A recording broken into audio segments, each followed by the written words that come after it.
আজকে রেসিপি হচ্ছে লাউয়ের খোসা বাটা। তার জন্য লাউয়ের খোসা, কাঁচা লঙ্কা, রসুন, লবণ দিয়ে সেদ্ধ করে নেওয়া হচ্ছে।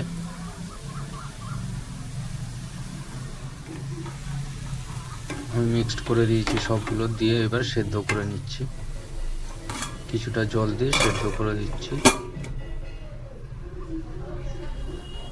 সেদ্ধটা হয়ে এসছে, দেখো জলটা শুকিয়ে গেলে আমি এবার নামিয়ে নেব।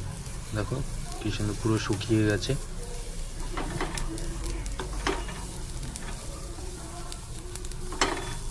বেশি জল দেবে না, অল্প সামান্য জল দিয়ে ঢাকা দিয়ে ওটা সেদ্ধ করতে হয়। এবার আমি গ্যাসটাকে নামিয়ে বন্ধ করে দিলাম।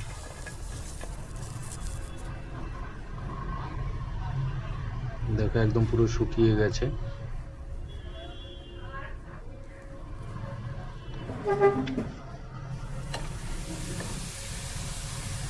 আমি ভেতো শাক নিলাম, এই ভেতো শাকটাকেও সেদ্ধ করব। লবণ দিলাম, লবণ দিয়ে সেদ্ধ করে নেব। এতে জল দিতে না দিলেও চলবে, বা তোমার সামান্য পরিমাণ দিতে পারো। আজকে 3 রকম বাটা একসাথে করে তোমাদেরকে দেখাচ্ছি।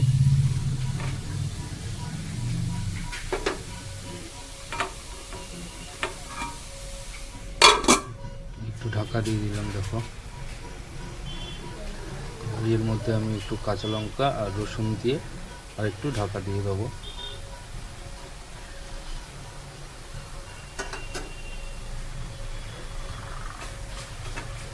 যে যেরকম ঝাল খাও সেই অনুযায়ী লঙ্কা দিতে পারো, কোনো অসুবিধা নেই।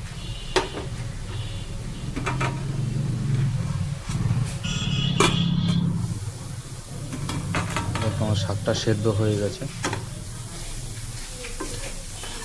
এরপরে আরেকটা শাক সেদ্ধ করব।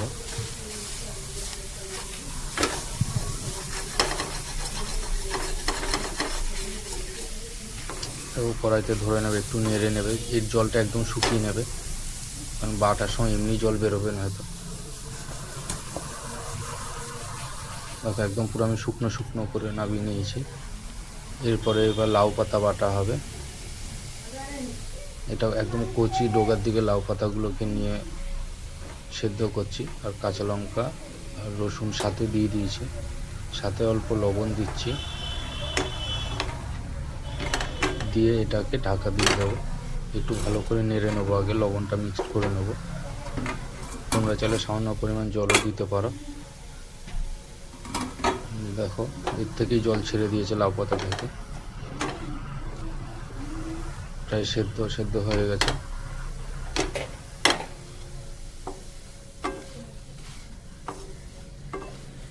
দেখো একদম পুরো শুকিয়ে নিতে হবে, জলটা যাতে না থাকে, কারণ বাটার সময় নয় জল বেরিয়ে যাবে। এবার আমি নামিয়ে নিয়েছি। 3 রকম বাটা হচ্ছে আজকে।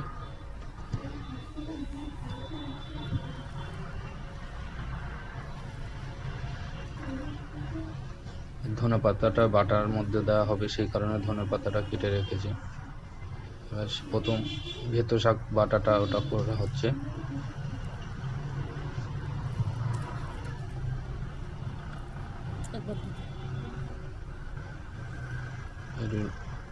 ধনে পাতা দিয়ে বেটে নেওয়া হচ্ছে। তোমরা চাইলে মিক্সচারও করতে পারো, কারণ আমার শিলে বাটাটা বেশি ভালো লাগে, সেই কারণে শিলে বাটা হচ্ছে।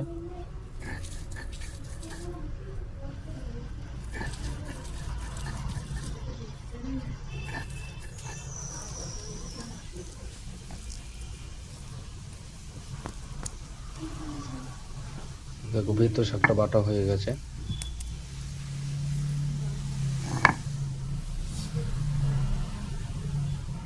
এক এক করে 3 রকম সবই বাটা হবে। এবার লাউ পাতাটা বাটা হচ্ছে। একই শিলে বেটে নিতে পারো, তোমরা চাইলে শিলটা ধুয়েও নিতে পারো, কোনো অসুবিধা নেই। যারা মিক্সচার করবে তো কোনো ব্যাপারই না।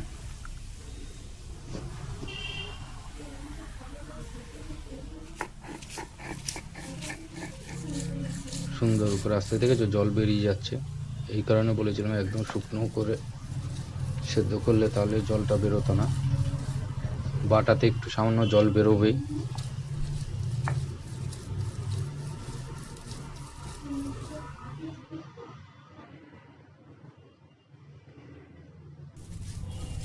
আমার মা বাটাটা বেটে দিচ্ছে।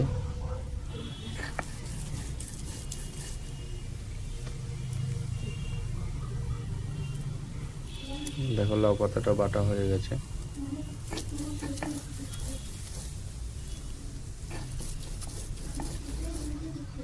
একদম মিহি মিহি হয়ে যাবে, আঁশটা যাতে না থাকে, কারণ লাউ পাতার মধ্যে হালকা আঁশ থাকে। এবার বাটা হচ্ছে লাউয়ের খোসা, কলার খোসা, এই দুটোই একসাথে মিক্সড করে বাটা হচ্ছে। একটু ধনেপাতা দিতে হবে।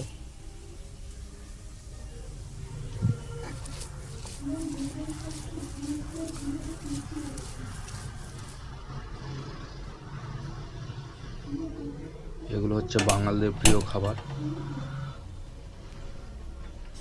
এবার প্রত্যেকটা যে বাটা বেটেছি সেই বাটাগুলোকে এবার তেল দেওয়া হবে।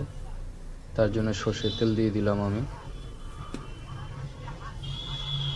তেলটা গরম করার জন্য ওয়েট হচ্ছে।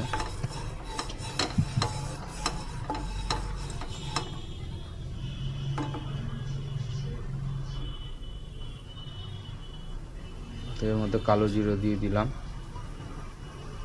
দিয়ে গরম হয়ে গেলে, এখনো গরম হয়নি। এবার কালো জিরেটা হয়ে এসছে। এর মধ্যে আমি এবার দিয়ে দেবো পেঁয়াজ, কুচি কুচি করে। পেঁয়াজটা লাল লাল হয়ে গেলে এর মধ্যে আমি এবার দিয়ে দেবো বাটাটা।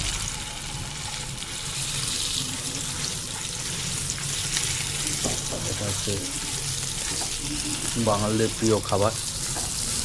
দেখো এটা একদম সুন্দর করে আমি মিক্স করে নেব। এর মধ্যে সব কিছু আগে দিয়ে দেওয়া হয়েছে, লবণ পরিমাণ মতো, সেইখানে আমি আলাদা করে আর লবণ দিচ্ছি না। সুন্দর করে আস্তে আস্তে মিক্সড হয়ে যাচ্ছে।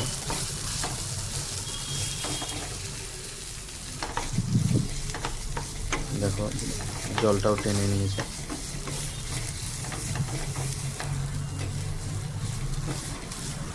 হয়ে এসছে। এবার আমি আবার নিয়ে নেব। এর মধ্যে অল্প মশলা মেশানো হলো, জিরের গুঁড়ো, ধনের গুঁড়ো মিক্সড করা, ওটা দিয়ে আরেকটু নেড়ে নেওয়া হলো।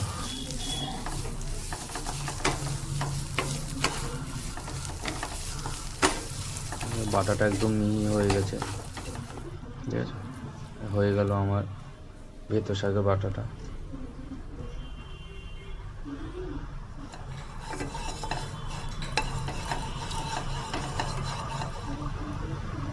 এবার আবার তেল দিয়ে দিলাম। তেলের মধ্যে পেঁয়াজটা ভাজা ভাজা হয়ে গেলে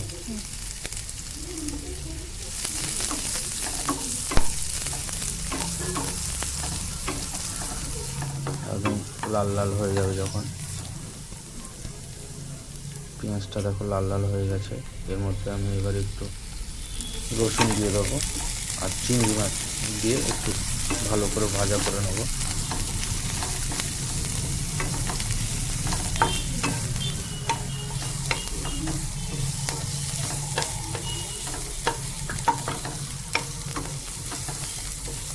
দেখো এটা ভাজা হয়ে যাচ্ছে।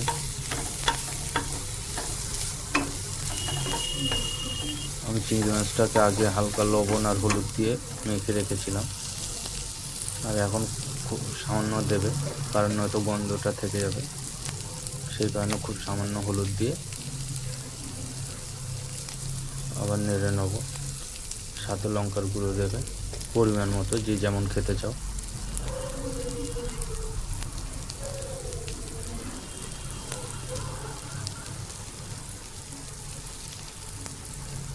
একটু লবণ দিয়ে দিলাম, কারণ সেদ্ধতে ওখানে লবণটা কম দেওয়া হয়েছিল, সেই কারণে এখানে একটু লবণ দিয়ে ভাজা ভাজা হয়ে গেল। রসুনের গন্ধটা চলে গেল। হালকা জল দিয়ে আরেকটু মিক্স করে নেবে, তাহলে মশলাটা চিংড়ি মাছটার মধ্যে ভালো করে ধরে নেবে।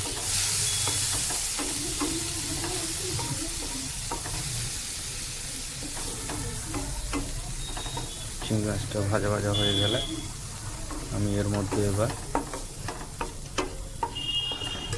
ইয়েটা দিয়ে দেবো, বাটাটা।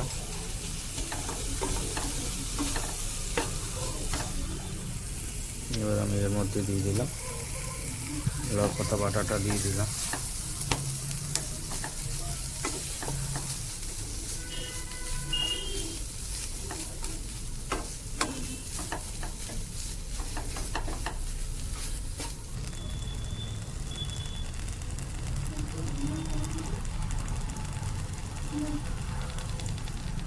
সামান্য একটু জল দিয়ে দিলাম, কারণ মিক্সড হবে না।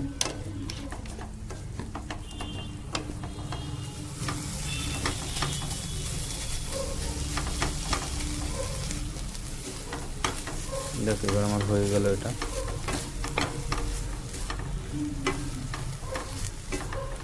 খুব সুন্দর সেন্ট উঠে গেছে।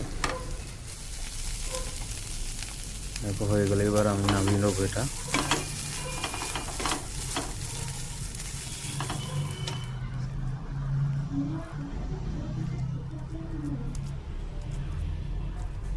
চিংড়ি মাছটা দেখো দেখা যাচ্ছে। এরপরে আবার তেল দিয়ে দেবো। তেলটা গরম হওয়ার জন্য ওয়েট করছি। তেলটা গরম হয়ে গেলে এর মধ্যে আমি নেব পেঁয়াজ কুচিয়ে রেখেছিলাম, সেই পেঁয়াজ কুচোটা দিয়ে দিলাম। পেঁয়াজটা একটু ভাজা ভাজা হয়ে গেলে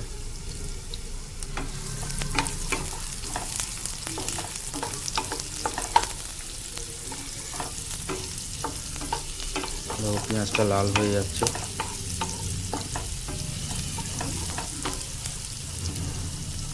পেঁয়াজ ভাজার সুন্দর একটা সেন্ট চলে এসছে। এর মধ্যে একটু রসুন কুচো দিয়ে দেবো, দিয়ে আর একটু ফ্রাই করে নেব।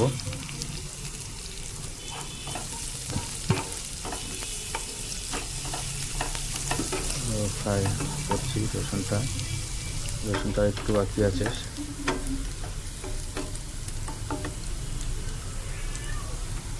রসুনটা ভাজা ভাজা হয়ে গেছে। পেঁয়াজটাও দেখো সুন্দর কালার এসে গেছে। এবার আমি এর মধ্যে আবার দিয়ে দেবো চিংড়ি মাছ।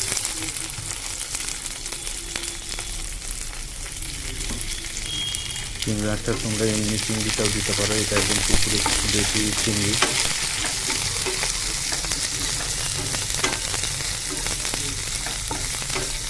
ছোট ছোট, বড়গুলো বেশি ভালো লাগবে না, ওই কারণে ছোট দেশি চিংড়ি দিয়ে করছে এটা। এটা গ্রামের দিকে পুকুরও পাওয়া যায়, এই দেখা যায় না, গ্রামের দিকে পুকুরে হয় এই চিংড়িগুলো।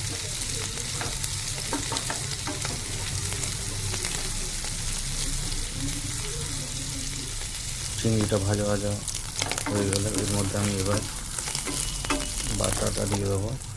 একটু হলুদ দিয়ে দিলাম আগে, একটু লঙ্কার গুঁড়ো দিয়ে দিলাম, একটু জিরের গুঁড়ো দিয়ে দিলাম, দিয়ে আবার একটু ভালো করে মিক্সড করে নেব।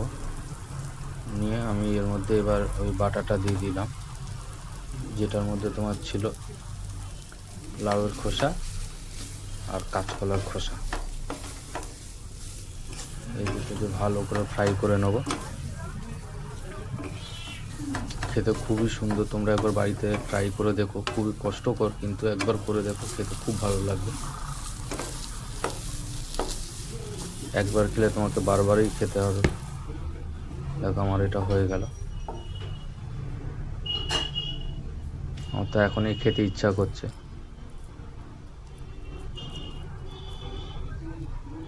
দেখো আমার 3 রকম বাটা হয়ে গেল।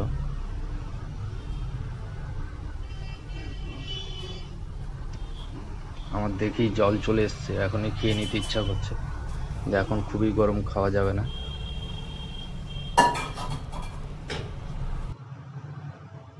তোমরা বাড়িতে ট্রাই করো।